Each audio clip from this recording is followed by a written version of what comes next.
looking at you, you're so elegant and beautiful, and thank you so much. Coming after you, and you're donned in amazing outfits. You've got the irukere, the beads, and this is the whole look of a typical African woman and a Yoruba woman.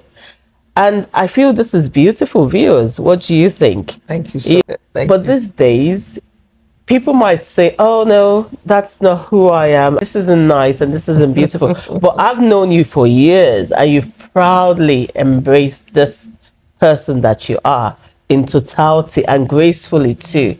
What would you say to people that have lost touch with their culture? And look at how beautifully you delivered your family history. Some people don't even know that anymore, but we all have history. We know where we're coming from, and you've done that beautifully well too. What would you say makes you stand out in embracing who you are in totality as an African Yoruba woman?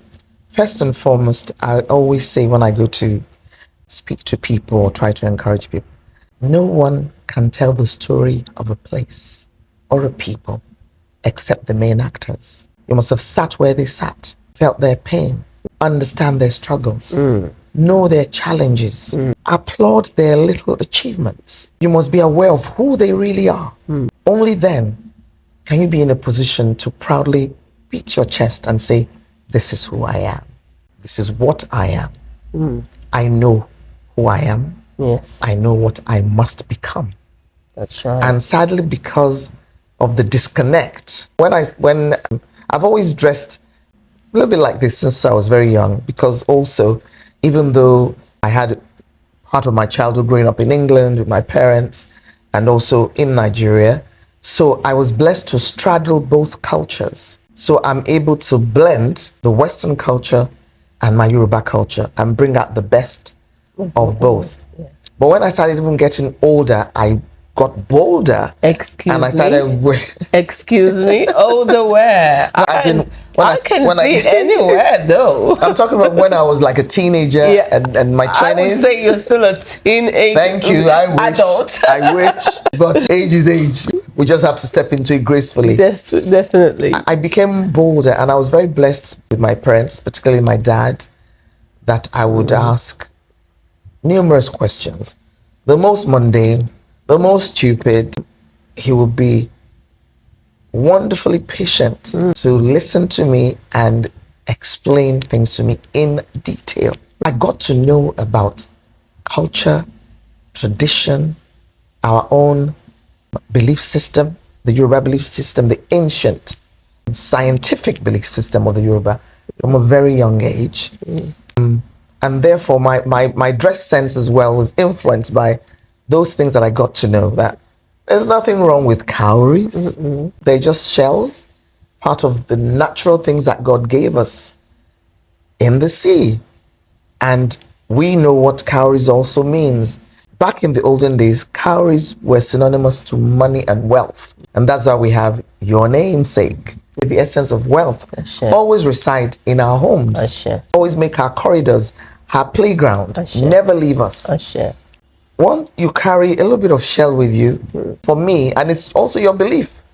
I believe that I'm wealthy. I might not have physical cash in my hands. Trust me, Ajemiposi, if I step out, definitely, I will have more than having physical cash. People will look after me. That's kind. Yes. I might need to go somewhere. I don't have the cash. Just find favor. That is it. People waiting on you, being good to you, kind to you. And so those things that ordinarily you will buy or pay for with money, you will get it. Definitely. And I also believe that it's also about paying back. Whatever you put out there into the universe, the universe is amazing.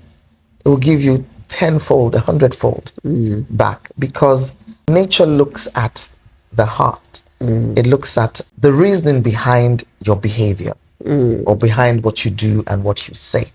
Wow, that's deep. Yes, those are some of the things I learned along the way. Olodumare looks at the intentions of your heart. Maybe it was a mistake. Maybe that person was not even thinking of hurting another person. Maybe they were just even struggling for their own dear lives. Sadly, they stepped on one or two toes. However, the ability to stall, take a deep breath, Look back, apologize to the person, so they know that it wasn't something you did on purpose. And we forget that we are not alone. All the Orishas, all the Omules, all our ancestors are very much alive. The leaves, the trees, the stones, water, air, they all have life. They have energy. They can see, and they can feel, and they can hear. That's why Yoruba will say, "Ashepamoluwa." There's nothing that you feel you do inside your home. You've locked the doors. Nobody sees me. There's nothing secret. Because it's secret anywhere. And there's the saying that even the walls. Only ogrileti. Oniti. Because ogri is made from what? It's made from nature. All the materials are from nature. It's amazing you mention nature and us getting into, and two things you've mentioned that is so interesting. And I would like to quickly go to the Gen Zs of this time and age. Definitely. My people. You know. How you doing? You're good, you're cool. You see, you've got an ambassador here. I love Gen Zs. Advocating for you. Millennials loving and Gen you, Zs. understanding of you. You did mention that. Some was waiting with an open arms for me to go back and remember who I am. But my own was waiting with an open arms for me to go back and remember who I am.